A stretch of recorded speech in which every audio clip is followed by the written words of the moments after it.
প্রত্যক্ষ অনুভূতি ধর্ম। ভক্তের পক্ষে এই সকল শুষ্ক বিষয়ে জানার প্রয়োজন কেবল নিজ ইচ্ছাশক্তিকে দৃঢ় করার জন্য।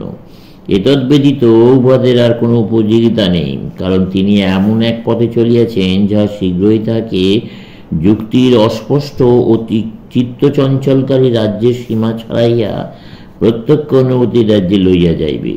তিনি শীঘ্রই ঈশ্বর কৃপায় এমন এক অবস্থায় উপনীত হন যেখানে পাণ্ডিত্য অভিমানগণের শুষ্ক যুক্তি অনেক পশ্চাতে পড়িয়া থাকে, আর বুদ্ধির সাহায্যে অন্ধকারে বৃথা অন্বেষণের পরিবর্তে প্রত্যক্ষ অনুভূতির উজ্জ্বল দিবালোক প্রকাশিত হয়। তিনি তখন বিচার বা বিশ্বাস কিছুই করেন না, তিনি প্রত্যক্ষ অনুভব করেন। তিনি আর তর্ক করেন না, উপলব্ধি করেন। আর এই ভগবানকে দেখা, তাকে উপলব্ধি করা এবং তাকে সম্ভোগ করা কি তর্ক বিচার হইতে উচ্চতর নয়? শুধু তাই নয়, অনেক ভক্ত আছেন যারা ভক্তিকে মুক্তি হইতেও বড় বলিয়া বর্ণনা করিয়াছেন। আর ইহা কি আমাদের জীবনের সর্বোচ্চ প্রয়োজনও নয়?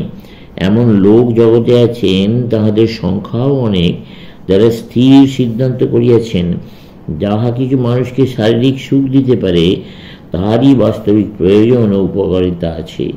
ধর্ম, ঈশ্বর, পরকাল, আত্মা এবং এরূপ অন্যান্য বিষয়গুলি কোনো কাজের নয়, কারণ এগুলি দ্বারা টাকা করি বা দৈহিক সুখ পাওয়া যায় না। এরূপ লোকের মতে যে সকল পদার্থে ইন্দ্রিয় চরিতার্থ না হয় সেগুলির কোনো প্রয়োজন নাই। যাহার যে বিষয়ে যেমন অভাববোধ, তার প্রয়োজন বোধও সেই বিষয়ে তদনুরূপ। সুতরাং যাহারা পান, ভোজন, অপত্য, উৎপাদন ও তারপর মৃত্যু ইহার ওপরে আর উঠতে পারে না, তাদের পক্ষে লাভ বোধ কেবল ইন্দ্রিয়ের সুখে। তাহাদের হৃদয়ে উচ্চতর বিষয়ের জন্য সামান্য ব্যাকুলতা জন্মিতেও অনেক জন্ম লাগিবে।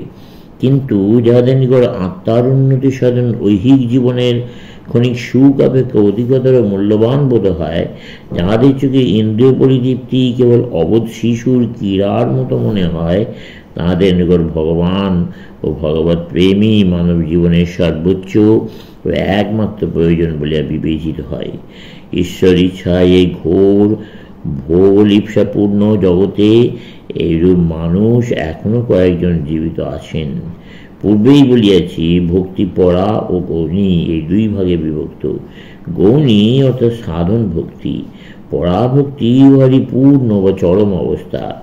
ক্রমশ বুঝিতে পারিব, এই ভক্তিমার্গে অগ্রসর হইতে হলে সাধন অবস্থায় কতগুলি বাহ্য সহায় না লইলে চলে না। বাস্তবিক সকল ধর্মের পৌরাণিক ও রূপক ভাগই প্রথম অবস্থায় উন্নতিকামী আত্মাকে ভগবানের দিকে অগ্রসর হইতে সাহায্য করে। আর ইহাও একটি বিশেষ লক্ষ্য করিবার বিষয়, যাদের ধর্মপ্রণালী পৌরাণিক ভাববহুল ও অনুষ্ঠান প্রচুর, সেই সকল সম্প্রদায়ই বড় বড় ধর্মবীর জন্মিয়াছিলেন। যাহা কিছু কবিত্বময়, যাহা কিছু সুন্দর, যাহা কিছু মহান, যাহা কিছু ভগবৎ পথে স্খলিত চরণে অগ্রসর সুকুমার মনের দৃঢ় অবলম্বন স্বরূপ, সেই ভাবগুলিকে যে সকল শুষ্ক গোঁড়ামিপূর্ণ ধর্মপ্রণালী একেবারে উৎপাটন করিয়া ফেলিতে চায়, যে সকল ধর্মপ্রণালী আধ্যাত্মিক ধর্মের ছাদের অবলম্বন স্তম্ভগুলিকে পর্যন্ত ভাঙিয়া ফেলিতে চেষ্টা করে এবং সত্য সম্বন্ধে অজ্ঞান ও ভ্রমপূর্ণ ধারণা লইয়া যাহা কিছু জীবনপ্রদ, যাহা কিছু মানব হৃদয়ে ক্রমবর্ধমান আধ্যাত্মিক জীবনরূপ চারাগাছটির গঠন উপযোগী উপাদান, সেইগুলি পর্যন্ত দূর করিয়া দিতে চায়, দেখিতে পাওয়া যায় সেই সকল ধর্ম শীঘ্রই শূন্য একটি আধারে, শব্দরাশি ও তর্ক অভ্যাসের একটি কাঠামোতে পর্যবসিত হইয়াছে। হয়তো একটু সামাজিক আবর্জনা দূরীকরণ বা তথাকথিত সংস্কার প্রিয়তার আভাস যুক্ত হইয়া পড়িয়া রইয়াছে। যাহাদের ধর্ম এইরূপ, তাহাদের মধ্যে অনেকেই জ্ঞাত সারে বা অজ্ঞাত সারে জড়বাদী। তাহাদের ঐহিক ও পারত্রিক জীবনের লক্ষ্য কেবল ভোগ, উহাই তাহাদের মতে মানব জীবনের সর্বস্ব।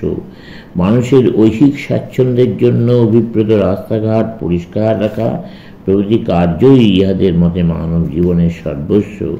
এই অজ্ঞান ও গোঁড়ামির অদ্ভুত মিশ্রণের অনুগামীগণ যত শীঘ্র তাদের স্বরূপ প্রকটিত করিয়া বাহির হয় এবং নাস্তিক জড়বাদীদের দলে যোগ দেয়, ইহাই তাদের করা উচিত।